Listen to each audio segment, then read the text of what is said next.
자, 3월 30일 목요일입니다. 사순절 32번째 날입니다. 평화의 박해. 네, 평화, 정의, 박해. 이런 제목이라 하겠습니다. 마태복음 5장 산상수훈 팔복이 있는 말씀을 오늘 본문으로 잠시 후에 은혜 나누도록 하겠습니다. 우선 사순절 평화 발자국 함께 걷겠습니다. 화해와 평화의 교회 설립을 위해 기도하며 한 끼 금식하고 후원하기. 네, 한국 기독교 장로회 총회에서 철원 연천 접경 지역에 화해와 평화의 교회를 설립합니다. 이 교회는 평화를 위한 기도의 집이 될 것이고 DMZ 평화 순례 센터가 될 것입니다. 평화 성경학교가 진행될 것이고 우리 교단의 평화통일 선교 역사 박물관이 될 것입니다. 신한은행 100-019-590-555 재단법인 한국 기독교 장로회 총회로 여러분 뜻을 모아서 송금해 주시면 감사하겠습니다. 평화를 실현하는 길 아니겠습니까? 네. 자, 오늘 마태복음 5장 9절에서 10절입니다. 평화를 이루는 사람은 복이 있다. 하나님이 그들을 자기의 자녀라고 부르실 것이다. 의를 위하여 박해를 받는 사람은 복이 있다. 하늘나라가 그들의 것이다. 네, 산상수훈에서 팔복 중 7번째와 8번째 복이 오늘 거론됩니다. 대미를 장식하는 8번째 복은 정의를 위해 박해받는 사람은 복이 있다. 하늘나라가 그의 것이다. 라는 내용입니다. 여러분, 첫 번째가 뭡니까? 심령이 가난한 사람은 복이 있나니 천국이 그들의 것이며. 네, 똑같네요. 정의를 위해 박해받는 사람, 또 심령이 가난한 사람 모두 하늘나라가 그의 것이라고 했어요.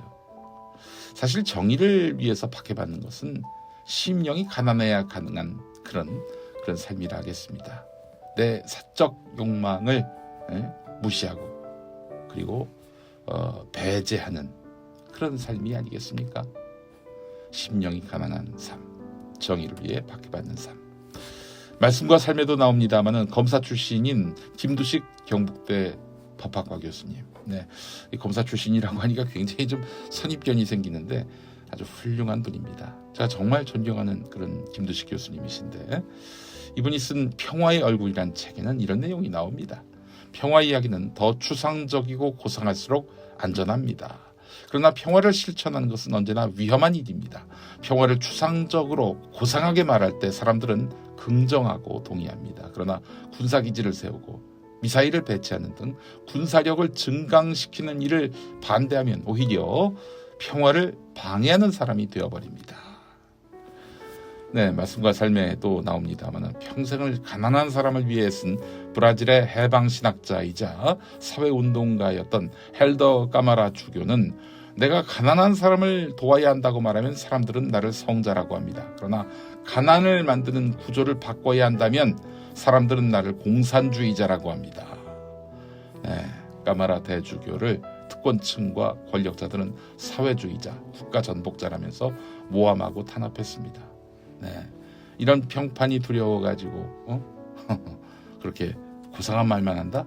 여러분, 이래서야 평화를 또 가난한 사람들의 삶의 반전을 기할 수 있겠습니까? 저만 빛나는 것이죠. 예.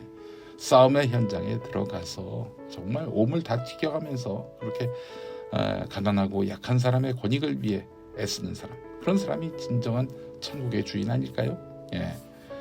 폼 잡는 인간들이 너무 많습니다. 예.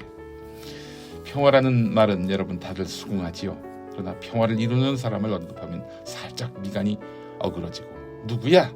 이러는 사람들 누굽니까? 가짜 평화를 추구하는 사람들입니다. 내가 구축한 이런 익숙한 일상을 깨트리는 자를 싫어하는 거예요. 지금 이대로를 외치는 가짜 평화주의자라는 얘기입니다. 바꾸자, 나누자 라면서 평화를 실행에 옮기는 걸 싫어합니다. 여러분, 가짜 평화는 평화일 수가 없습니다. 누군가는 계속 짓밟히고 누군가는 계속 행복하고 권세를 누리는 세상. 어떻게 이 사람들이 공존하고 있는 세상이 평화로운 세상이라고 말할 수 있겠습니까? 팔복 이야기가 나올 시기, 예수님이 활동할 시기, 팍스 로마나는 로마의 평화 시기였습니다. 그 평화는 로마 황제의 영도 아래의 평화입니다. 반란을 꿈꾸기만 해도 십자가형에 처하던 그런 시기였지요. 이 시기는 평화롭지만 평화가 짓밟히는 시대입니다. 진정한 평화는 기득권이 누리는 가짜 평화, 땅의 평화일 수가 없는 것입니다. 하늘의 평화는 기득권이 없고 모두가 평등한 세상입니다. 그 세상을 위해서 일하는 사람들에게 하나님은 복을 약속하셨습니다. 하늘나라를 갖는 복 말입니다. 전쟁 역사는 누가 이기고 지고를 중심으로 서술을 하는데 이분의 전쟁 역사도 그러할까요? 21살 때 영문도 모른 채 인민군으로 끌려간 전쟁포로 송관호 씨 이야기입니다. 한겨레가 요약했는데요. 그 책을 제가 차마 읽어보지 못했습니다. 너무 우울할 것 같아서요. 자, 이 송관호 선생님, 인민군에게 잡히면 인민군이 되고 국군에게 잡히면 국군이 되던 시절, 자기 뜻과 무관하게 끌려가던 시절, 그렇게 해서 인민군으로 끌려갔는데 탈출해서 고향으로 돌아가는 길에는 인민군 시체들이 질비했고 학살당한 시체 사이로 가족을 찾는 사람이 한데 엉켜서 생지옥을 이루는 모습. 길에서 마주친 마을 주민들은 부역자를 두고 죽여라, 살려주자, 이 말로 언쟁을 벌이고, 송관호 씨는 그렇게 탈출해서 돌아왔는데 국군에게 가짜 귀순자로 오인받아서 신문받고 죽지 않을 만큼 매를 맞고, 하지만 고향을 코앞에 두고 미군한테 잡혀서 포로가 됩니다. 거제도 포로 수용소로 끌려가요. 그 안에서 또 좌우익이 갈라져 가지고 벌이는 또 하나의 전투 속에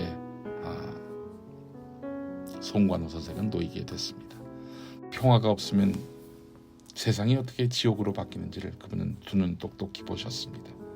여러분, 평화는 공짜가 없습니다. 그래서 아들의 목숨을 우리에게 주신 것인지 모르겠습니다. 우리 하나님께서 말입니다. 평화를 위해 일하는 일꾼을 주님은 부르고 계십니다. 천국을 너에게 주겠다라며 말입니다. 그 초청에 응하는 삶을 살도록 합시다. 함께 기도하시겠습니다. 주님, 평화는 그냥 오는 것이 아님을 압니다. 평화를 만드는 사람이 있어서 평화가 옵니다. 주님은 십자가를 통해서 평화의 복음을 전하셨습니다. 주님, 힘으로 누른 억압의 평화는 평화가 아님을 깨달아 우리 모두의 평화를 이루게 하옵소서. 주 예수 그리스도의 이름으로 기도합니다. 아멘.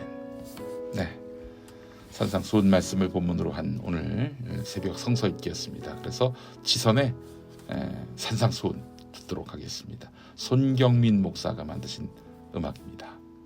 한국기독교장로회 총회 교육국이 만드는 말씀과 삶을 통해 새벽 성서 읽기 함께하고 있습니다. 여러분, 많은 구매와 구독 바라겠습니다. 사순절 33번째 날이자 3월의 마지막 날, 내일 다시 오겠습니다. 고맙습니다.